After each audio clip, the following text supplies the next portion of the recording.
Welcome to your deep dive. Today we are diving into all this diplomacy stuff surrounding the war in Oh, Ukraine. yeah. You guys sent a ton of articles about the U.S.-Russia talks in Saudi Arabia. Lots to talk about. And yeah, things are getting a little interesting to say the least. Definitely. We've got reports from France 24, The Guardian, and even the Daily Mail. Wow. It's a lot It is. to go through. So to help us break it all down, I've got expert speaker here with me. Happy to be here. All right, so first big thing, the U.S. and Russia, they're talking again. Right. After like 3 years of silence. Yep. They met in Riyadh. Uh-huh. They got some initial agreements hammered out, and it seems like a Trump-Putin summit could be happening. Yeah, that's right. And what's really interesting to me is just how fast the Trump administration is moving on all this. Right. I mean, this is a huge change from how the U.S. has been dealing with Russia, trying to isolate them. Yeah. And I think it's safe to say that Kyiv and Europe are feeling a little uneasy about it. Yeah, definitely. And you can see that in the articles. Oh, yeah. Ukraine wasn't at the table in Riyadh. Right. And neither was the EU. Nope.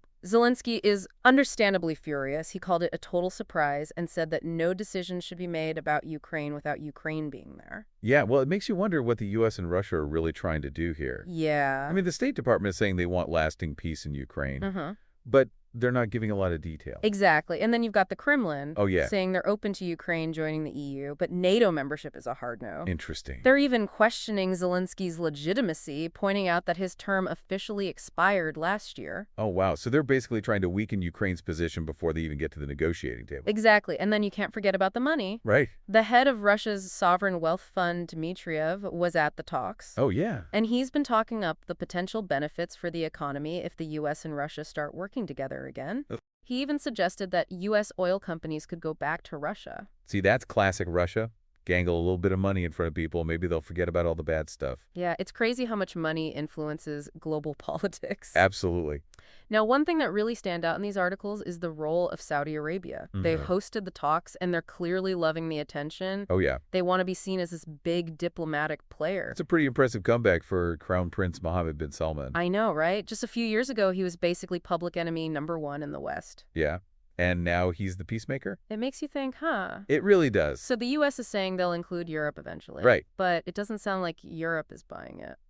I guess I'd say I blame them. There's a lot of skepticism about what the U.S. is really up to. Yeah, a lot of people are worried that the U.S. will make a deal with Russia that benefits them but leaves Europe holding the bag. Yeah, and it's not just about security either. Remember Dmitriev and those economic incentives he was talking about? Oh, right. Some of the articles suggest that the U.S. might be so focused on the potential profits that they'll overlook some of Russia's, not so great actions. That's a really good point. I mean, the promise of making money can make people do some pretty questionable things. It really can. And then there's this whole idea of new elections in Ukraine being part of the peace deal. Yeah, that's a touchy subject. Especially since Zelensky is saying absolutely not while the country's still under martial law. But from Russia's point of view, new elections could be a chance to put someone in power who's more willing to do what they want. It's scary to think about. It is. So the U.S. wants to end this war quickly. But the question is, at what cost? Right. Will this peace actually be lasting, or will it just be a temporary fix that leads to more problems down the road? That's the million-dollar question, isn't it? It is. And right now, there are just so many unknowns and so many things could happen. It's true. This whole situation is incredibly complex,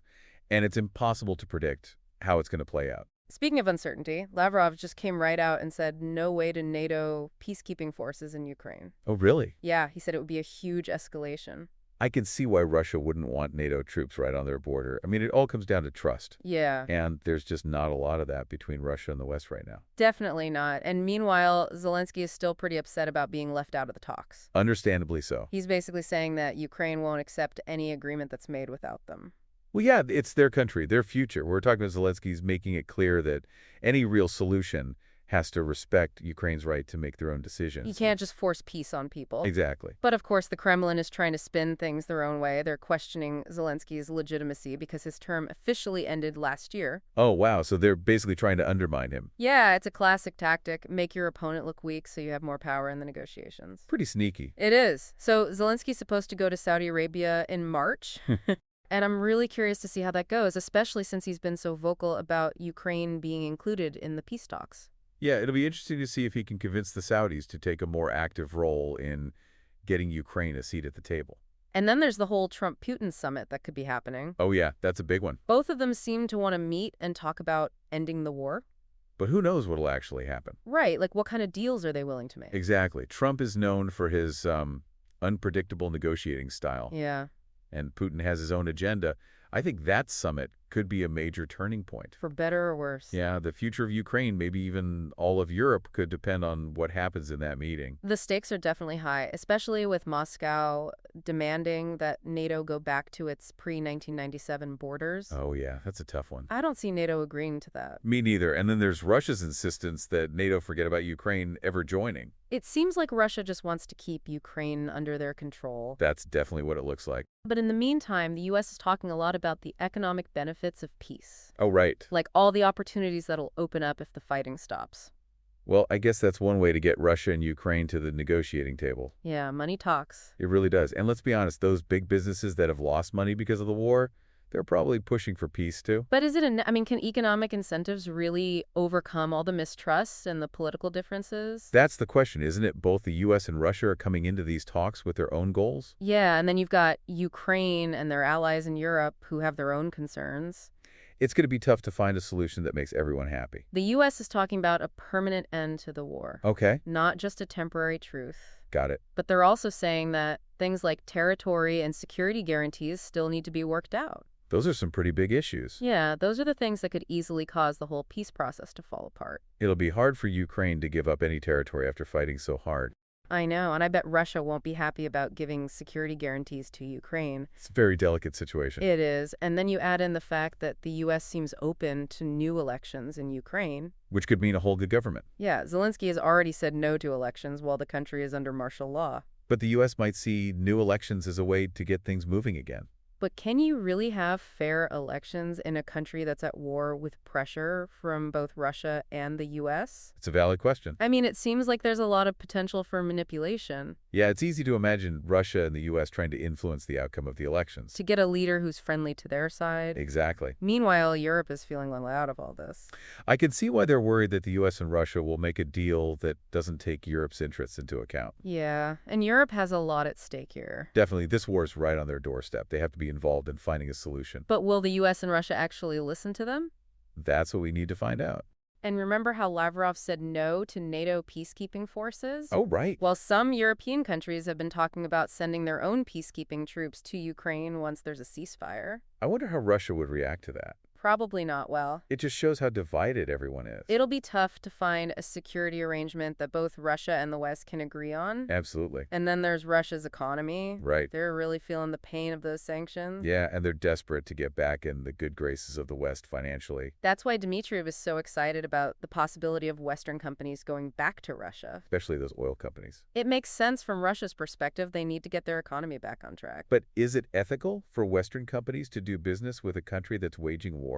That's the tough question. And it's not just about companies either. What about consumers? Will people boycott products from companies that are doing business with Russia? That could have a huge impact. Definitely, public pressure can really influence what companies decide to do. It's amazing how everything is connected. I know. The politics, the economics, the moral questions. And we can't forget about Saudi Arabia hosting these talks. It's a big PR win for them. Oh, yeah. It makes them look like a major player on the world stage, a force for peace. But it's also kind of ironic considering their own human rights record. It is a bit of a contradiction. And Zelensky postponing his trip to Saudi Arabia until March, that was a bold move. It was like he's saying, I'm not going to let you ignore me. Yeah, he's not going to play by their rules. He's definitely keeping everyone on their toes. This whole U.S.-Russia peace push could have some big effects beyond Ukraine. Like what? Well, some experts are saying that it could change the situation in Gaza. Interesting. It could shift alliances and the balance of power in the Middle East. It makes sense. Any big change between the U.S. and Russia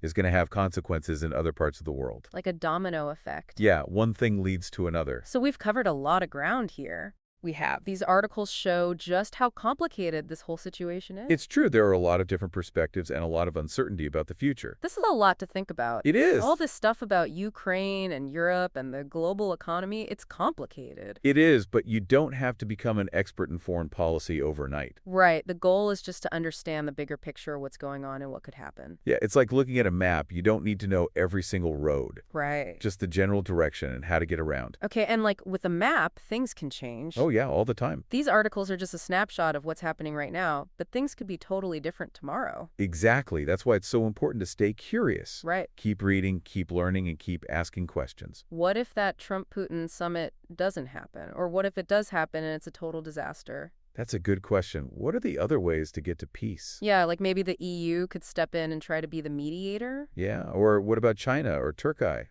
Oh, yeah. They've been kind of quiet so far, but they could become really important players. And all that talk about U.S. companies going back to Riyadh? Right. What if they decide it's too risky? Interesting. Or what if consumers start boycotting those companies? That would definitely shake things up. Yeah, it shows how everything is connected. The politics, the economics, how people feel. It's all tied together. Exactly. So before we wrap up this deep dive, we want you to think about what you've learned. Yeah. Don't just accept everything you read. Right. Ask questions. Like, what are the assumptions people are making? Uh-huh. Whose voices aren't we hearing? Yeah. And what could happen that nobody's expecting? It's all about thinking critically. Absolutely. And then once you've thought about all that, think about what you want to do. Okay. Do you want to stay informed? Talk about this with other people? Maybe support organizations that are helping people in Ukraine? Or maybe even get involved in politics. Exactly. Even small actions can make a difference. We hope this deep dive has given you the knowledge and the tools to understand this complex situation. Because knowledge is power. But it's only powerful if you use it. Right. Use it to make decisions and to take action. And if you want to learn more, we've got a bunch of resources in the show notes. You'll find links to articles, podcasts, all kinds of stuff. So keep learning, keep questioning. And keep exploring. We'll see you next time.